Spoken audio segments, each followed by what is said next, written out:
Hi everyone, welcome to the Learnplex. आज की इस वीडियो लेक्चर में मैं आपको मज़ीद एक अकाउंटेंसी कॉन्सेप्ट के बारे में बताऊंगी जो है मैचिंग कॉन्सेप्ट। इस कॉन्सेप्ट को समझने से पहले हमें एक बात का पता होना चाहिए कि हम किसी भी कंपनी या बिज़नेस का प्रॉफिट कैसे कैलकुलेट करते हैं। तो प्रॉफिट कैलकुलेट करने के लिए हमारे पास बिज़नेस की जितने भी इनकम और रेवेन्यू होते हैं उन सबको इकट्ठा करके एक तरफ कर देते हैं और जितनी भी कॉस्ट और एक्सपेंसेस होते हैं उन सबको इकट्ठा करके एक तरफ कर देते हैं।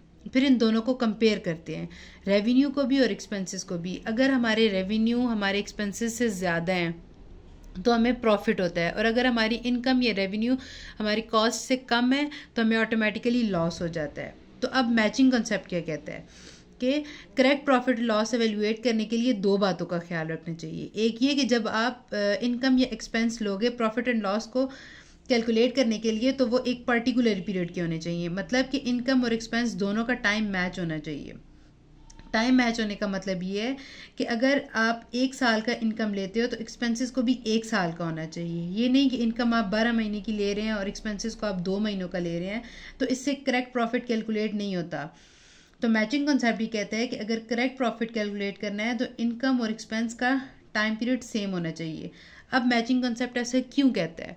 इस वजह से ताकि ऑर्गेनाइजेशन अपना एग्जैक्ट प्रॉफिट कैलकुलेट कर सकें या अपना एग्जैक्ट प्रॉफिट निकाल सकें।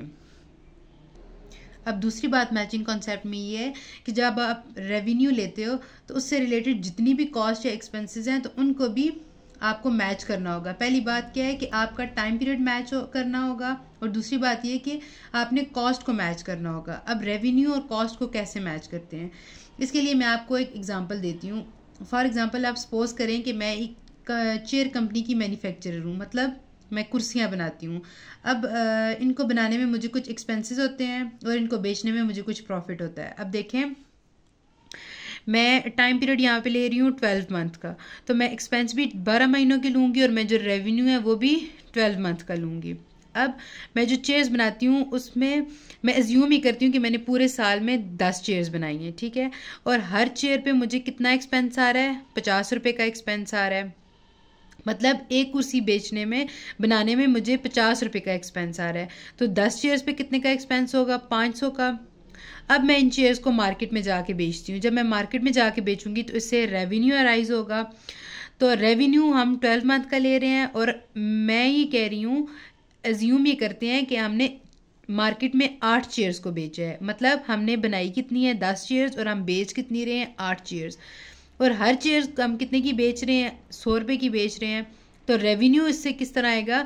8 को मल्टीप्लाई करेंगे 100 के साथ, तो हमारा जो रेवेन्यू होगा एक साल का या 12 महीनों का वो कितना हो जाएगा? 800 का हो जाएगा।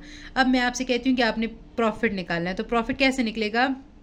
800 में से 500 यानी आप रेवेन्यू में से एक्सपेंसेस को माइनस करेंगे तो आपके पास क्या आ जाएगा? प्रॉफिट आ जाएगा। अब सवाल ये पैदा होता है कि क्या ये प्रॉफिट करेक्ट है या रॉन्ग है? तो ये प्रॉफिट रॉन्ग प्रॉफिट है। क्यों? क्योंकि मैंने ये बात की है कि जब भी हम लोग मैचिंग कंसेप्ट की बात करें तो हम उसमें रेवेन्यू को कॉस्ट के साथ मैच करते हैं, लेकिन यहाँ पे हमारा जो रेवेन्यू है वो कॉस्ट के साथ मैच नहीं हो रहा। हमने बनाई कितनी चेयर्स हैं? 10 चेयर्स। तो हमने एक्सपेंस कितने का रिकॉर्ड किया है? 10 चेयर्स का रिकॉर्ड किया है। लेकिन यहाँ पे जो हमने बेची हैं वो 8 चेयर्स बेची हैं। मतलब जो हमारा रेवेन्यू अराइज हुआ है वो 8 चेयर्स से रेवेन्यू अराइज हुआ है। तो 10 चेयर्स के एक्सपेंस को 8 चेयर्स के रेवेन्यू के साथ कंपेयर करने से हमारे पास करेक्ट प्रॉफिट नहीं आता। तो अब करेक्ट प्रॉफिट कैसे आएगा? यहाँ पे देखें कि मैंने ये बात की है कि पहले हमें क्या करना है? टाइम पीरियड को मैच करना है। फिर हमने रेवेन्यू को किसके इक्वल लाना है? कॉस्ट के और एक्सपेंस के इक्वल लाना है। अब फॉर एग्जांपल हम लोग रेवेन्यू कितने का ले रहे हैं? 8 चेयर्स का ले रहे हैं। मतलब कि हम लोगों ने जो रेवेन्यू अराइज किया है वो 8 कुर्सियों को बेचने से किया है। तो 8 है। 8 को हम लोगों ने एक कुर्सी हमने कितने की बेची है? 100 रुपीज़ की। तो 8 को मल्टीप्लाई कर देंगे 100 से, हमारे पास जो रेवेन्यू आएगा वो 800 का आ जाएगा। लेकिन अगर हम लोग एक्सपेंस लें, 8 चेयर्स का हम लोगों ने कॉस्ट निकालनी है, तो 8 चेयर्स है और एक चेयर पे कितने का एक्सपेंस आ रहा है? 50 का। तो 8 को 50 के साथ मल्टीप्लाई करेंगे तो 400 आ जाएगा। अब अगर हमारा रेवेन्यू ज़्यादा है और हमारे एक्सपेंस कम है तो हमें प्रॉफिट होता है। अब यहाँ पे कितना प्रॉफिट है? 800 को माइनस कर दें 400 में से तो हमारे पास 400 आ जाएगा। अब ये जो प्रॉफिट है ये हमारे पास करेक्ट प्रॉफिट है। पहले जो हमने प्रॉफिट निकाला था 300 वो रॉन्ग प्रॉफिट था। क्यों? क्योंकि जो रेवेन्यू है वो हमारी कॉस्ट से मैच नहीं कर रहा था। अब इसको अगर हम थ्योरेटिकल वे में देखें तो यहाँ पे देखें, according to this concept all the cost और expense of a particular period must be matched or related with its revenue of a particular time in order to find the correct profit. मतलब हमने correct profit को निकालने के लिए हमें अपने expenses और रेवेन्यू को पर्टिकुलर पीरियड का लेना है और अपने एक्सपेंसेस को और रेवेन्यू को आपस में मैच करना है। मतलब जो हमारे कॉस्ट है और जो हमारा रेवेन्यू है ये आपस में मैच होने चाहिए। तो यही था मैचिंग कंसेप्ट। आई होप कि आप सबको समझ आई होगी। So that's it for today's lecture video. See you in the next video. Bye bye.